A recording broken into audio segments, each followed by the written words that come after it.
So in this video, we are going to discuss about the lesson biodiversity and conservation. So the introductory part and the heading are the matters which are under biodiversity topic. We will deal with this in this video. So when they are starting this lesson, they have started with the word alien. So they are telling that if the alien comes and visit our planet, that is Earth, they would get amazed and they would baffle, because by the diversity of which we have, or the humans are surrounded by millions of diversity and which diversity of living organisms. So they would get amazed because of these different varieties of species. So we itself, as a common man, we itself will find it difficult to believe that there are more than 20,000 species of ants, 3 lakh species of beetles, 28,000 species of fishes, and 20,000 species of orchids. So they are more than these much amount. Then we itself will get amazed what these much diversity. In ants there are 20,000 species. Oh my god. So it is a very great number, right? We just know ants of 2 species, but there are 20,000 species of ants which vary from place to place, or which vary from its own kind. So now we will discuss about biodiversity.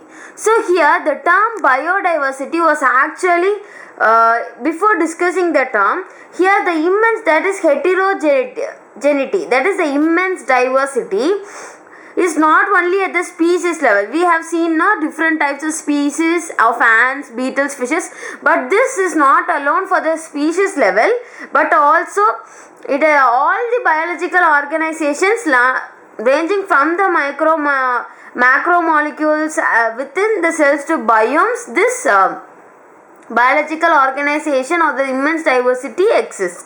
So here the biodiversity term was popularized by Edward Wilson, who is a sociobiologist. So here this Edward Wilson, who is a social biologist, was the person who popularized the term biodiversity in order to describe the combined diversity at all levels. That he mainly discovered the biological organization that are used to describe the combined diversity at all levels. So the most important of his combined diversity, that his description was the genetic diversity, the species diversity, and the ecological diversity. So one more you can get through a look. It is genetic diversity, species diversity, and ecological diversity. So now we will go through genetic diversity. So here a single species itself will show high diversity based upon its distributional range according to the places to which it is adapted. It shows high diversity, but it is genetic level. So this high diversity is shown at its genetical level over its distributional range. So for example, if we take a medicinal plant, it is showing genetic variations which are at the different ranges of Himalayas. That is the name of the plant is Rauwolfia vomitoria. So here it is here a plant produces an active chemical, so in which be in terms of potency and concentration, it varies from so here this Rauwolfia vomitoria shows the different kind of genetic variation which are located at the ranges of Himalaya or Himalayan ranges.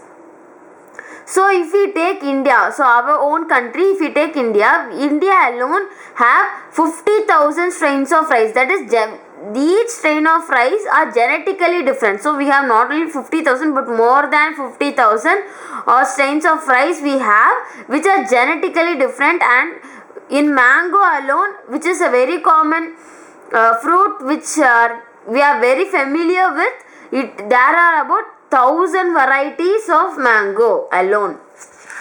So now we have discussed about the genetic diversity which vary in their genetic level. So the species diversity, automatically we can understand that they vary at the species level.